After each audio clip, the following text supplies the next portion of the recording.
alterações do sono causam falta de concentração?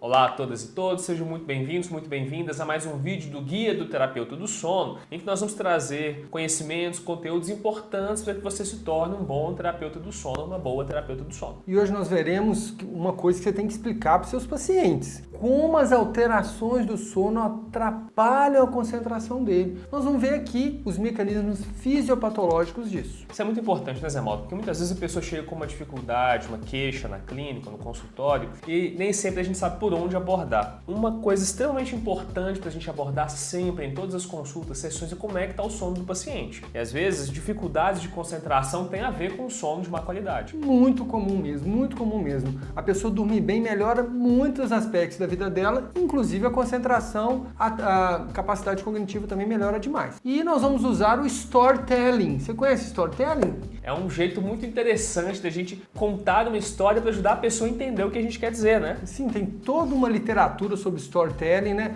O ser humano parece que foi criado, foi desenvolvido, foi evoluído, vamos assim dizer. Ele se evoluiu contando histórias. Então a gente, terapeuta do sono, a gente tem que saber também contar histórias. Hoje nós vamos contar uma história muito bacana, que é a história de Cláudia. Bacana pra gente aprender, mais uma história triste, né? É uma história triste. Aí está. Como alterações do sono causam falta de concentração, a história de Cláudia. Então vamos conhecer a história da Cláudia. Aqui está a Cláudia, uma pessoa dinâmica, esperta, tá lá sempre trabalhando, lutando, batalhando demais, né? A Cláudia, assim, trabalha muito, sabe? Muito ativa, tem a cabeça boa, lembra de todos os números, de data, de CNPJ, coisas assim, que eu lembrava, hoje em dia eu não lembro mais.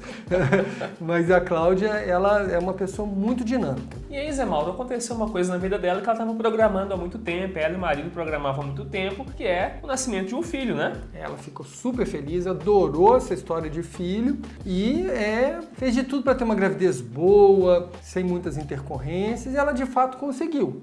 Que aí, né, depois que o filho nasce, acontece aquilo que é esperado que aconteça, né? O neném ainda tá ali com o cérebro em formação, né? Com o núcleo supraquiasmático em formação também. Então ele não tem um sono regular. Ele vai acordar diversas vezes ao longo da noite e aí os pais também acordam. Tá lá, imagina, você tá lá dormindo, bem dormindo, tranquilo, e aquele chorinho de bebê. Eu já passei por isso, o René ainda vai passar por isso, mas é realmente assim, é padecer no paraíso, como eles dizem, né? Então você tá lá dormindo no meio do sono, aquele choro desesperador, acaba que você acorda, seu sono não fica regular, você não tem uma eficiência do sono boa. E foi isso que aconteceu com a Cláudia, e ela teve cada vez mais dificuldades para dormir e, consequentemente, para render no dia seguinte, né? Ela passou muito tempo dormindo mal e olha o que acontece. Muitas vezes o fator precipitador da insônia é justamente o nascimento de filho, que é uma época que a pessoa está muito estressada, com muitas dificuldades para cuidar da criança ali, e nos primeiros 3 meses a criança realmente acorda em todos os horários da noite. Então o sono fica realmente muito ruim. E aí, com esse sono ruim e com essa dificuldade de desempenho no dia a dia, no dia seguinte, ela começou a ter muitas dificuldades no trabalho para fazer coisas que antes ela fazia com tranquilidade, né? Acabou a licença maternidade dela, ela voltou pro trabalho. Só que aí já não era mais a mesma. Já não estava guardando mais CNPJ de tudo, já não estava guardando número de telefone, já era difícil para ela. O que será que aconteceu com ela, Renê? Nesse exemplo fictício, né, que nós criamos aqui, nós vamos focar em uma coisa que aconteceu com ela. Das milhares de coisas possíveis, teve uma coisa que no caso da Cláudia foi muito importante. E aí o que aconteceu com a Cláudia, né? Ela percebendo essas dificuldades todas de lidar com o trabalho, memória, concentração, começar a sofrer muito no trabalho, ela achou melhor pedir demissão. Pediu demissão. Infelizmente, ela achou que não estava rendendo, achou que o patrão dela não estava gostando mais dela, que o serviço dela não estava bom, ela achou que ela ia ser mandada embora e pediu demissão. E aí arrumou suas coisas e ficou para cuidar da criança. Ótimo, legal, mas será que ela precisaria pedir demissão por causa disso? Mesmo depois dela pedir demissão, ela continuou dormindo mal. Dormindo mal e continuou com a memória ruim. Então ela achava que era o trabalho que estava sugando ela, deixando ela muito cansada, que ela não estava com a cabeça boa de novo, mas ela continuou tendo insônia e a cabeça não voltou mais ao que era antes.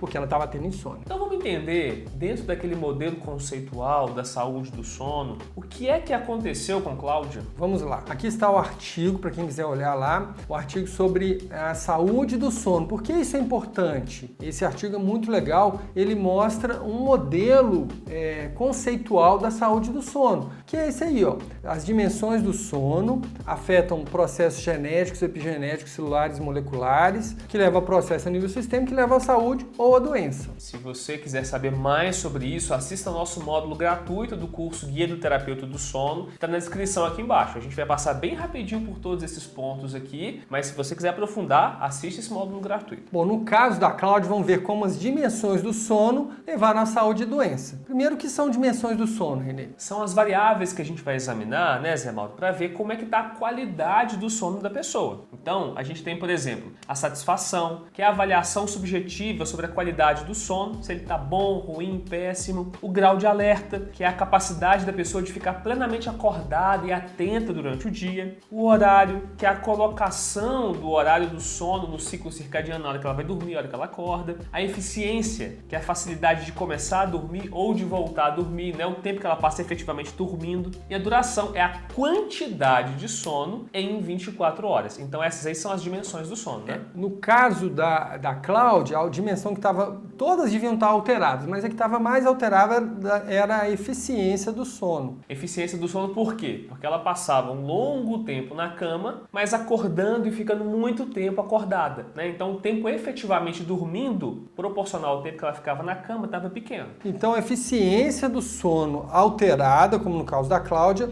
levou à diminuição cognitiva. Mas como? As explicações fisiopatológicas estão nesses dois retângulos, esse retângulo bege e no azul claro, olha só. Esse artigo aqui da Sleep ajuda a preencher esses dois retângulos que estão faltando, olha só. Ele fala de correlatos neurais da performance da memória de trabalho na insônia primária. E aqui está, ó. E ele mostra aqui diminuição de ativação de áreas do cérebro, então a pessoa que não está dormindo bem, está com insônia primária, partes do cérebro dela lá ficam menos ativas durante o dia. Às vezes tem gente que fala até que ficam meio sonolentas durante o dia, o que é lógico, a pessoa não dormir bem, ela não está ativada aquilo ali. Isso aí vai levar a pessoa a ter que fazer mais esforço, mais atenção, de se desgastar mais, que leva a uma diminuição cognitiva. Ela não consegue fazer todos os afazeres que ela fazia antes quando ela está com uma insônia primária. Isso, ela diminui o desempenho porque tem que fazer muito mais força para fazer coisas que ela faria mais facilmente se estivesse dormindo bem. Se ela estivesse dormindo bem, às vezes ela continuaria no trabalho, a Cláudia continuaria fazendo